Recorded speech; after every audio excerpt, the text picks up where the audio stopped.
This is a recap of UFC 314 Volkanovski versus Lopez. As you can see on the right, I got 11 out of 13 correct, and I had 4 perfect picks. Those were Volkanovski by decision, Rodriguez by decision, Jandiroba by decision, and Sumadurgi by decision. I'm going to go over the fights really quick, and just to note, so far of my uploaded videos, this is my best card so far, having 11 out of 13 winners. So in the main event, Alexander Volkanovski won. He defeated Diego Lopez by unanimous decision, and this is exactly how I predicted.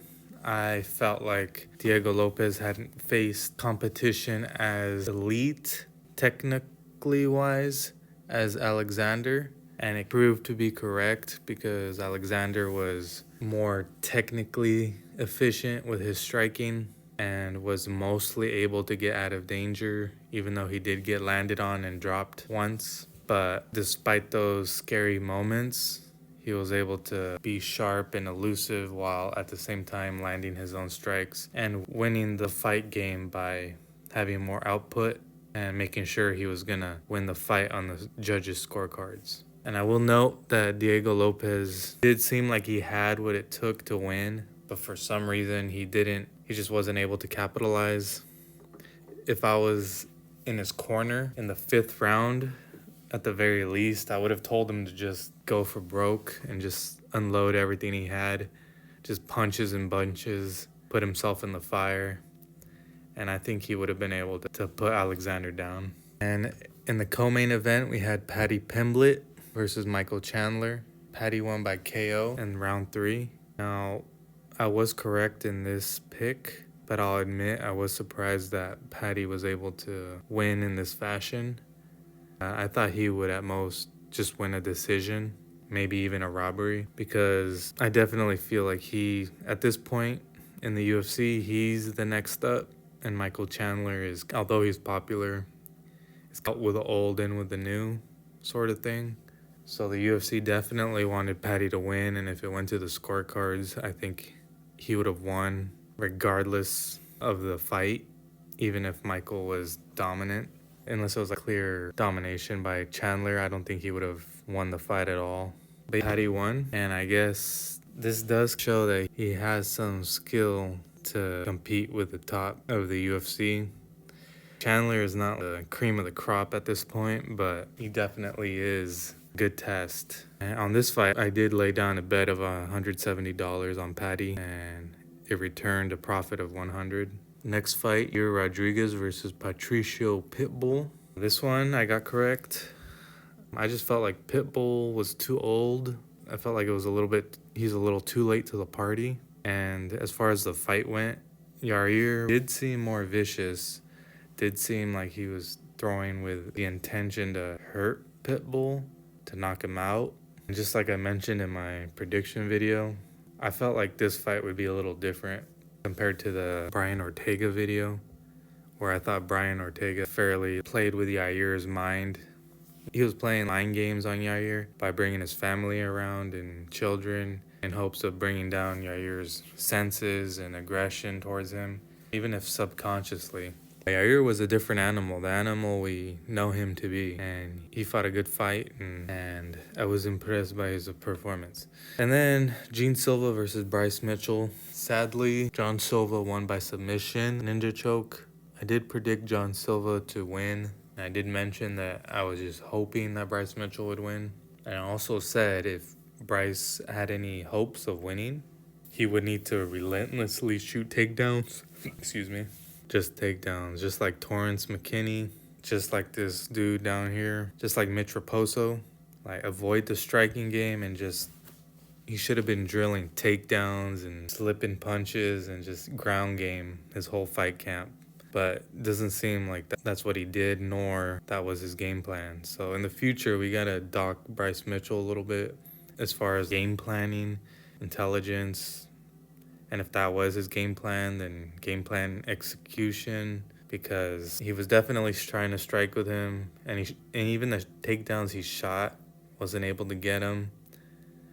And I'm not sure John Silva's takedown defense is necessarily that good, though it did seem like that this fight, because we did see one of his previous opponents take him down with ease.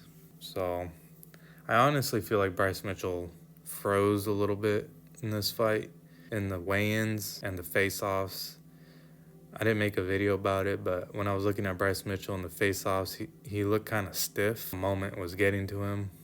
It gave me flashbacks to Ben Askren versus Jorge Masvidal, where just a lot of people didn't notice, but whenever they got face-to-face, it looked like Ben Askren had something up his butt. He was just stiff, straight up, knees locked, and I saw this coming. I was hoping for a different result, but I wasn't surprised. Next fight, Dominic Reyes versus Nikita Krylov. Now this is one of the fights I got wrong.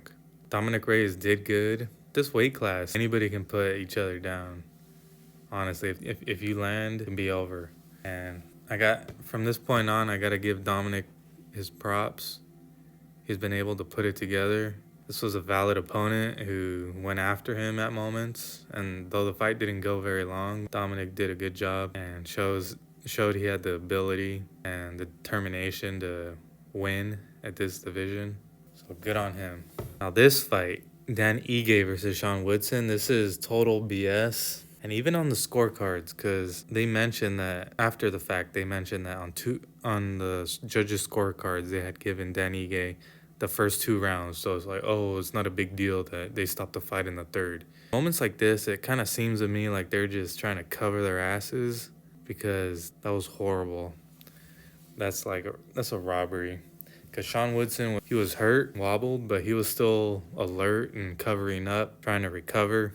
He immediately looked at the ref when he stopped it and was like, what the hell? And the ref was signaling the hammer fist to the side of the head. And there needs to be investigations on these judges or refs. Either they're bad at their jobs, maybe they haven't been in fights themselves, maybe they haven't been coaches in their previous work history. Things need to change. Unless they're purposely put into these positions to rob certain fighters, maybe there's other people placing bets on Dan Ige who want him to win. That was messed up. If Sean Woodson is allowed to sue the ref or sue the commission who was overlooking these fights, or the judges, either the organizations, or sue them personally, I don't see why they wouldn't, because Sean Woodson or other fighters who get robbed, because technically these kind of things do affect your career. They affect your ability to earn a living.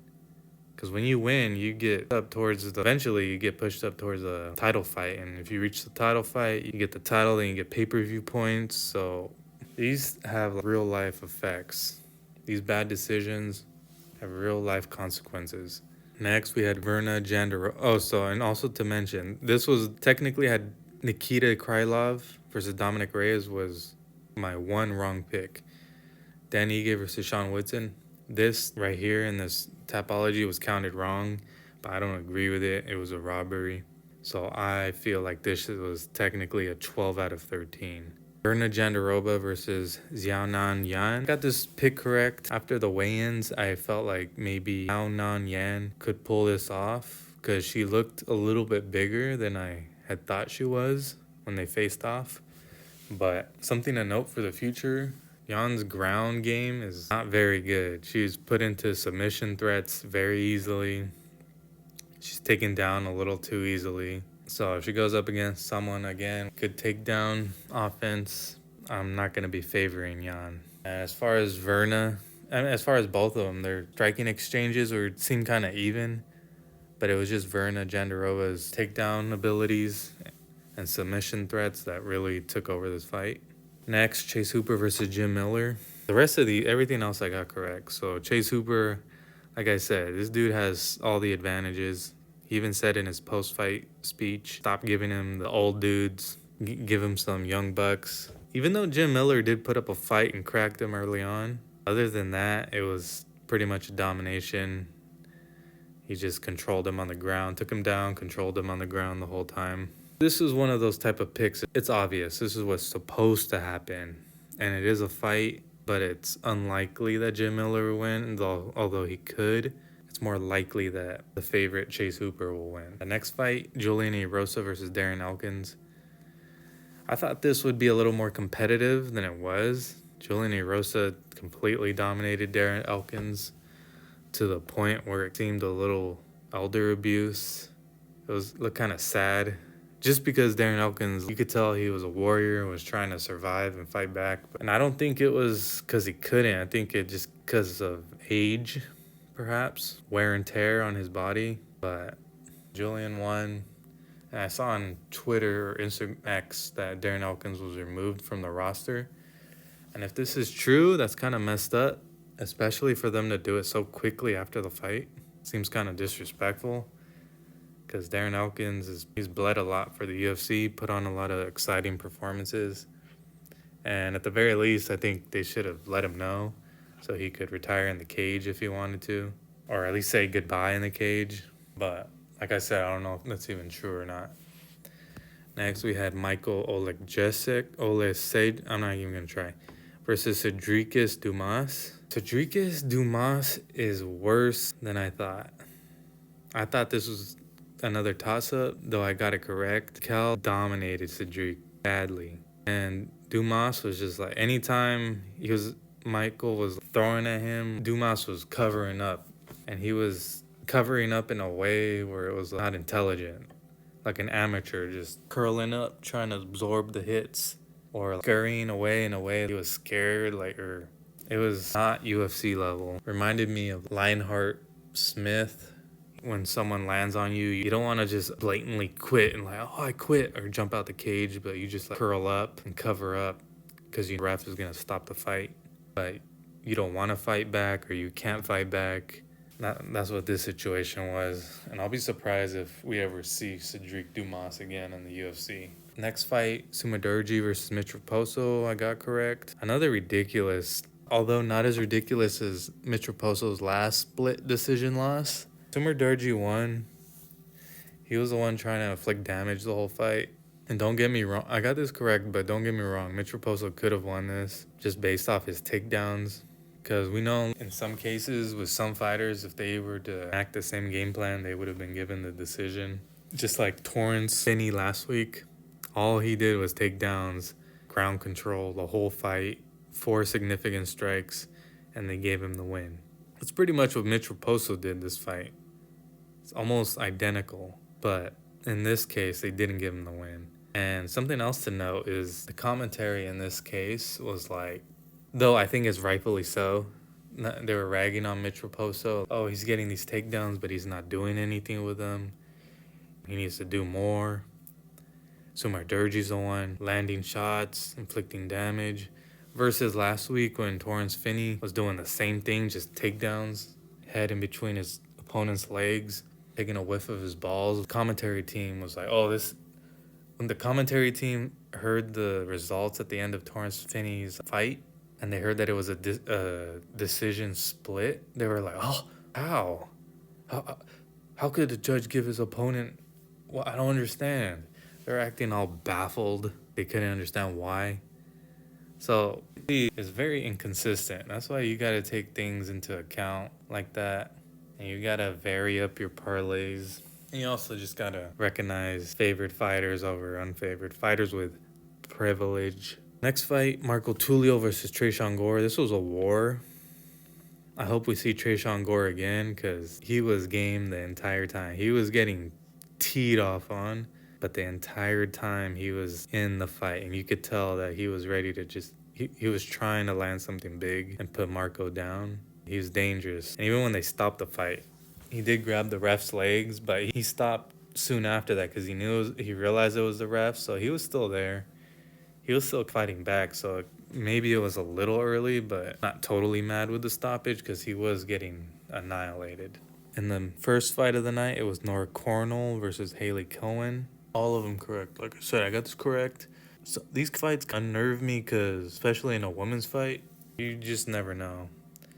And Haley Cohen was doing good. She did good in the first round. I think she might have even won the first round by the takedowns and control time. But Nora Cornell was able to adjust and turn it around and get her own submission. But it was a little too close for comfort. So those were my picks. Like I said, I got 11 out of 13, 4 perfect.